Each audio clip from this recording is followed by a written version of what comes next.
Assalamualaikum warahmatullahi wabarakatuh. Bertemu kembali dengan Ibu ya pada bab yang kedua, materi yang kedua ya. Oke. Tetap semangat, tetap sehat. Allahu Akbar. Ya. Zikir, pikir dan kita harus berprestasi. Oke ya. Baiklah nak, kita lanjutkan pada materi yang kedua ini, yaitu tentang apa? Tentang sistem perkembangbiakan pada makhluk hidup, ya, yaitu pada tumbuhan dan hewan, ya, terutama adalah perkembangbiakan generatif pada angiospermi, ya. Nah, materinya, yang kita akan bahas yaitu perkembangan generatif pada tumbuhan angiospermi, ya. Kalian masih ingat yang kemarin bahwa perkembangbiakan pada tumbuh-tumbuhan dan juga hampir beberapa makhluk hidup baik itu hewan itu ada dua macam, ada yang vegetatif, ada yang generatif. Yang vegetatif kemarin sudah kita pelajari, ada yang buatan, ada yang alami ya. Ada yang buatan contohnya mencangkok, bikin stek gitu ya. Oke.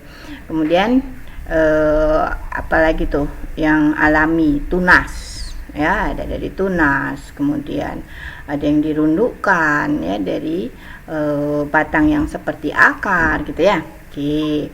Nah, sekarang hari ini kita akan pelajari tentang perkembangbiakan pada angiospermi secara generatif.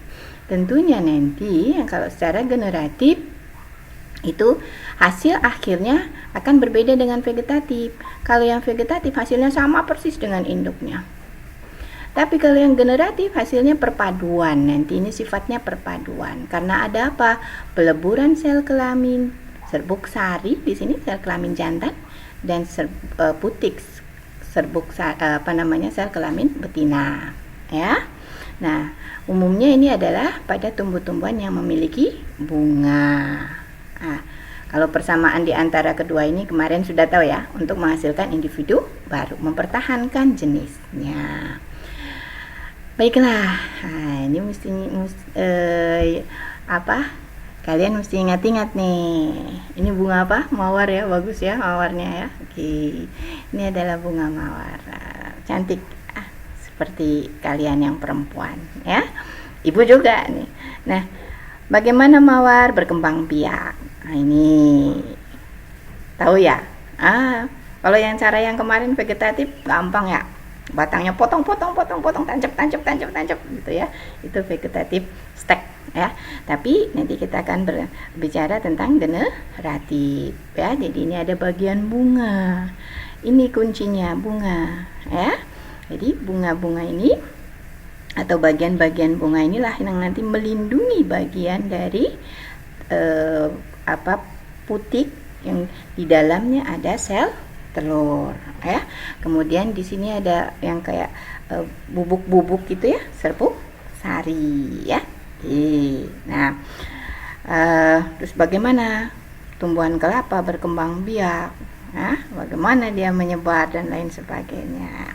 Pada materi kali ini yang akan kita bahas adalah ini sayang, ya, yaitu penyerbukan, pembuahan, ya, penyebaran biji dan perkecambahan. Emang beda penyerbukan sama pembuahan? Beda. Kalau penyerbukan itu hanya sebentar sebelum terjadi pertemuan sel gamet jantan dengan betina, itu penyerbukan. Nah, bedanya di mana? Baiklah, kita langsung masuk ke materi penyerbukan ya. Kita langsung masuk ke materi penyerbukan.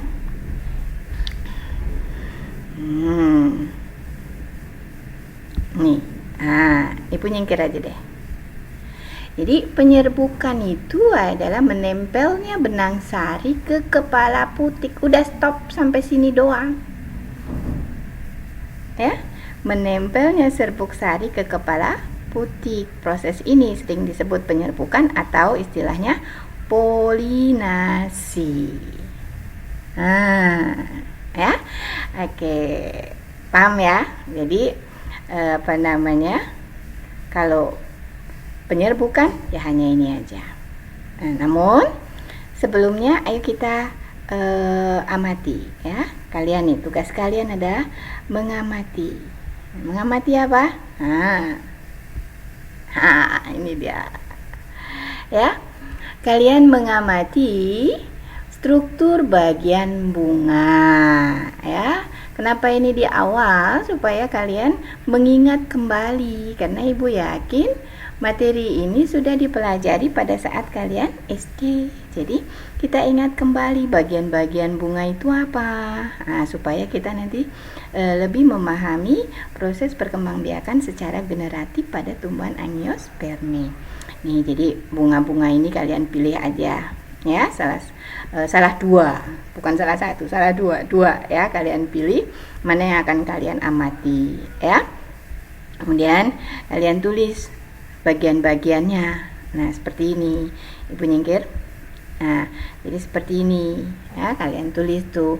Oh, mana yang ini namanya apa, ini apa. Jadi ini bunganya dibelah ya, dibelah dua. Oke. Dua bunga ya, nanti dua bunga kalian amati bagian-bagiannya. Kemudian setelah diamati bagiannya, dikasih keterangan, digambar, kasih keterangan juga kalian. Ini fungsinya, benang sari fungsinya untuk apa, putik untuk apa, dan lain sebagainya ya. Jadi tugas kalian adalah mengamati bagian-bagian bunga supaya kalian memahami bagaimana nanti proses penyerbukan itu bisa terjadi. Kenapa proses penyerbukan itu Allah menciptakan begitu banyak variasi, kemudian Allah menciptakan hewan-hewan makhluk hidup untuk membantu proses penyerbukan, seperti yang akan kita bahas pada hari ini ya. Oke. Baiklah, setelah kita berbicara penyerbukan, kita akan bicara macam-macam penyerbukan. Ini materi ini juga di SD sudah ya, hanya kita mengingat kembali lagi. Jadi penyerbukan ada 4 macam. Nah, yang pertama penyerbukan sendiri. Nah, penyerbukan sendiri itu benang sarinya masuk ke putik berasal dari bunga yang sama. Kemudian yang kedua penyerbukan tetangga. Bunganya sama, pohonnya sama. Nah, benang sarinya dari bunga yang berbeda pada pohon yang sama. Nih, tetangga namanya ya. Kemudian ada penyerbukan silang. Jadi bunganya jenisnya sama, tapi ini pohon satu, ini pohon yang kedua. Ya, ada 2 pohon yang berseberangan. Nah, benang sarinya menyerbuki putik dari bunga pohon yang lainnya gitu ya, tapi jenisnya sama, namanya penyerbukan silang. Kemudian ada lagi di sini penyerbukan bastar. Bedanya apa? Kalau penyerbukan silang itu berasal dari jenis tumbuhan yang sama. Mawar ya mawar, bunga sepatu ya bunga sepatu gitu ya. Atau bunga sepatu merah ya sepatu merah gitu ya. Nah, sepatu kuning gitu ya. Nah, kalau penyerbukan bastar ini dari pohon yang beda ya. Jadi ini misalnya pohon bunga sepatu kuning. Nah, di sini ada pohon yang lain lagi, bunga sepatu yang warnanya merah tapi bentuknya berbeda. Jadi kan bunga sepatu macam-macam ya, di bagian mahkotanya ada yang mahkotanya panjang, ada yang mahkotanya pendek-pendek. Nah, ini menyerbuki, namanya penyerbukannya bastar. Ya, jadi serbuk sarinya menempel pada kepala putik dari bunga yang berbeda dan pohon yang berbeda. Ya, jadi ini ada 4 macam penyerbukan. Kita lanjut mengenai perantara penyerbukan. Ya, jadi penyerbukan itu ternyata butuh perantara sesuai dengan Allah ciptakan bunga-bunganya, macam-macam atau bentuk-bentuk bunganya. Nah, untuk bunganya yang bentuknya seperti ini tidak menarik ya, tapi banyak gitu ya. Nah, maka penyerbukannya adalah melalui bantuan angin, anemogami. Ya. Kemudian kalau yang warnanya menarik, kemudian banyak polennya, polen itu benang sarinya ya, itu akan menarik serangga, maka penyerbukannya ini dibantu oleh serangga ya. Ini makanya entomogami namanya, penyerbukan oleh serangga. Kemudian ada lagi yang bunganya seperti ini nak, jadi kayak trompet kecil gitu ya. Nah, kalau serangga agak sulit nih ya. Maka biasanya yang membuahi ini adalah yang membantu proses penyerbukan, bukan membuahi, yang membantu proses penyerbukan itu adalah burung. Maka istilahnya penyerbukannya namanya penyerbukan ornitogami, ya. Selanjutnya penyerbukan yang lain yaitu penyerbukan dengan perantaraan kelelawar, namanya Chiropterogami. Biasanya ini yang mekarnya di malam hari, ya. Kemudian ada lagi yang perlu dibantu oleh manusia, penyerbukannya harus dibantu oleh manusia karena umumnya ini adalah bunganya adalah bunga tunggal, dalam artian yang jantan pada bunga yang berbeda dengan yang betina. Ya, hanya memiliki satu jenis kelamin setiap bunganya. Ini contohnya anggrek, ya. Kemudian ada buah naga, itu harus dibantu manusia, namanya penyerbukannya antropogami. Kemudian ada yang suka dikunjungi siput, maka penyerbukannya juga bisa melalui perantaraan siput, namanya penyerbukan malakogami. Oke, ya. Ada 6 macam penyerbukan, ya. Ada 6 macam penyerbukan, ya. Jadi Chiropterogami, antropogami, malakogami. Yang tadi apa? Anemogami. Kemudian entomogami serangga, dan oleh burung ornitogami. Jadi ada 6, ya. Oke, itu penyerbukan, ya. Nah, pelajari lanjut, ya. Oke. Sekarang kita lanjutkan ke materi berikutnya, yaitu mengenai pembuahan. Ya, mengenai pembuahan atau fertilisasi atau perkawinan. Ya, ini kayak pada hewan kemarin sama ya, pada manusia itu hampir sama ya, cuman organnya aja yang berbeda. Nah, pada tumbuh-tumbuhan fertilisasinya itu dikatakan sebagai pembuahan ganda. Kenapa? Karena ada 2 sel generatif yang membuahi satu inti kandung lembaga sekunder, dan yang kedua membuahi sel telur. Jadi ada 2 pertemuan, jadi ada 2 fertilisasi. Hasilnya apa? Yang inti kandung lembaga sekunder dibuahi oleh inti sel generatif 1 menghasilkan endosperm, cadangan makanan. Sedangkan yang dibuahi oleh inti generatif yang satunya lagi itu disebut dengan zigot atau calon individu baru, ya.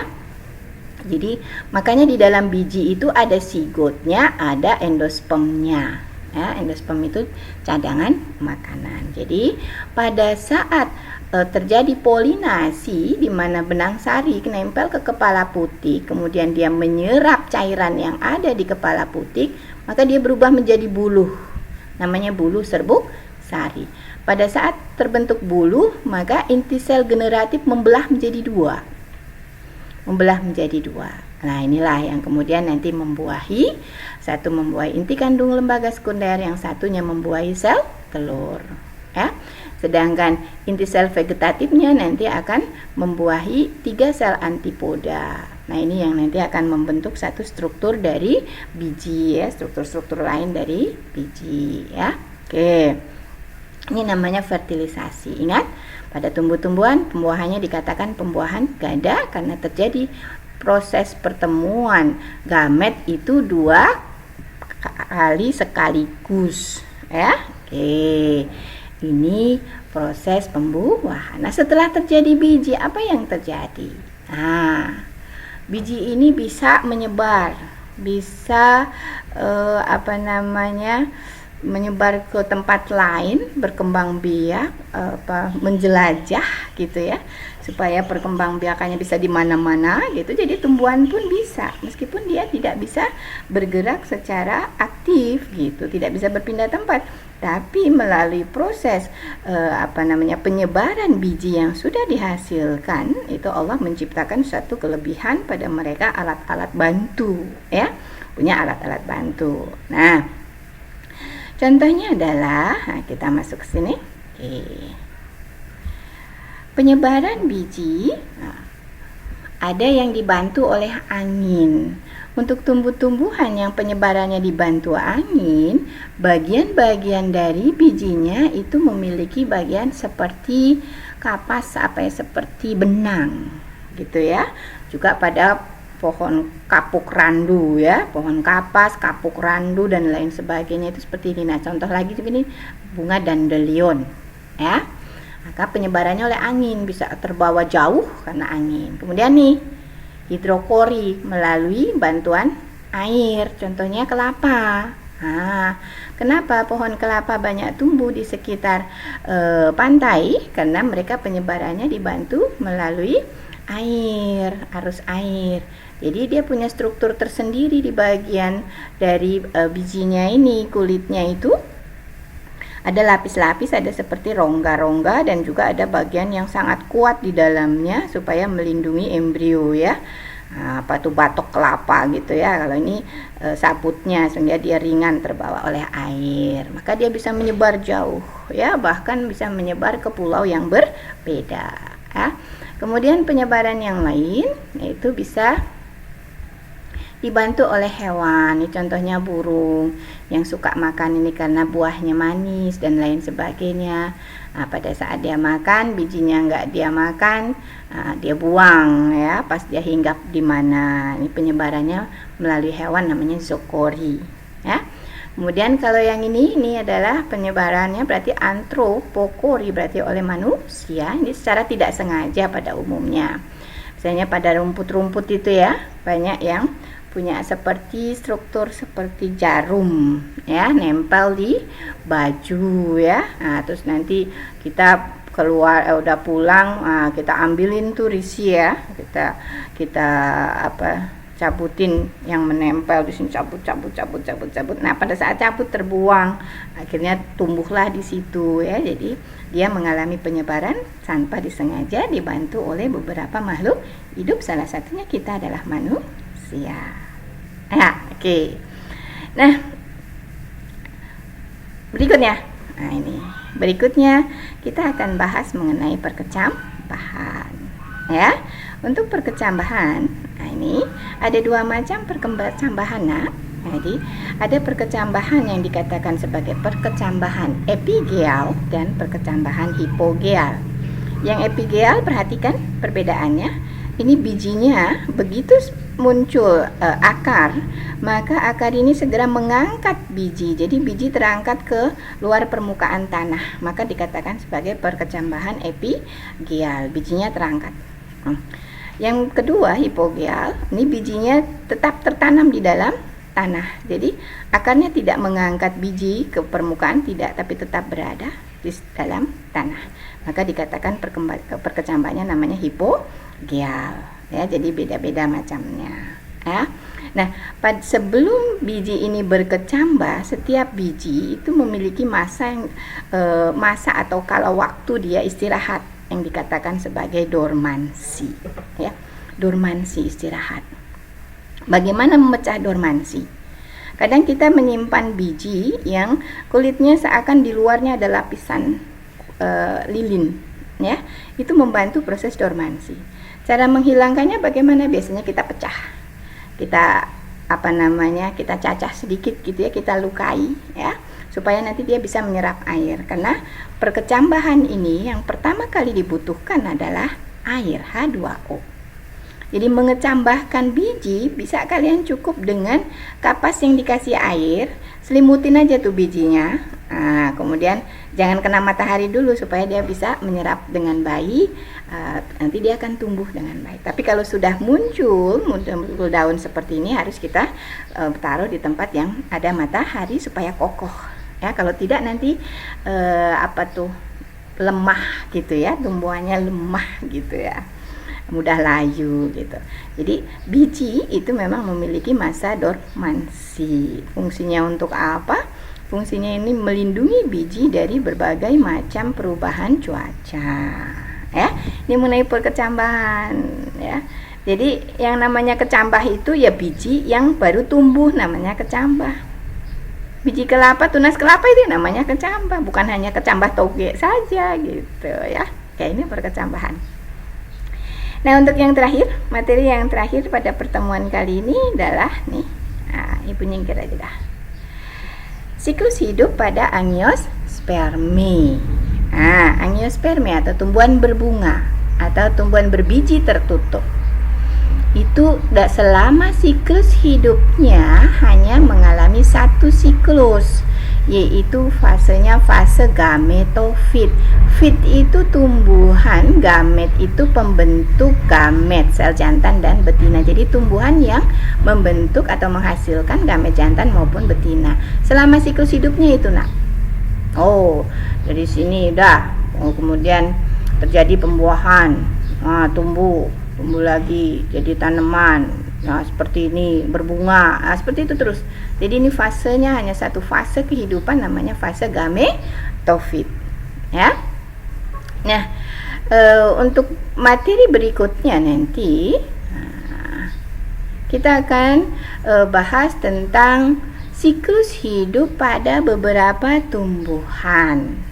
Ya, jadi kita untuk materi yang berikutnya kita akan membahas tentang bagaimana perkembangbiakan pada beberapa tumbuhan selain angiospermi. Ya, jadi selain angiospermi mereka siklus hidupnya lebih dari satu. Ya, ada siklus hidup yang menghasilkan gamet jantan dan gamet betina atau siklus gametofit, tapi juga ada siklus dia menghasilkan spora. Ya, namanya sporofit. Jadi nanti ada beberapa tumbuhan mengalami dua fase kehidupan, mengalami dua pergiliran keturunan, yaitu fase sporofit dan gametofit. Kita akan bicarakan pada pertemuan yang ketiga. Oke ya. Hari ini kita tutup pertemuan kedua ini dengan pemberian tugas ya. Tadi udah ngamati bunga, ada lagi nih Ibu nih. Yalah, biar kalian tuh aktif ya. Jadi kalian cukup mengamati 3 tumbuhan ini aja. Tumbuhan kapuk, cara penyebarannya gimana? Gampang ya, cuma 3. Oke, 2 menit selesai. Oke ya. Baiklah anak-anak, sampai bertemu lagi kita pada materi yang ketiga, bab yang kedua, yaitu perkembangbiakan gametofit pada tumbuhan gimnospermi dan pteridophyta serta bryophyta. Nanti kita sedikit ulas apa itu gimnospermi, apa pteridophyta dan bryophyta pada materi yang ketiga. Ini 3. Oke, baiklah. Sampai ketemu lagi. Assalamualaikum warahmatullahi wabarakatuh. Tetap sehat, tetap semangat. Allahu Akbar. Okay.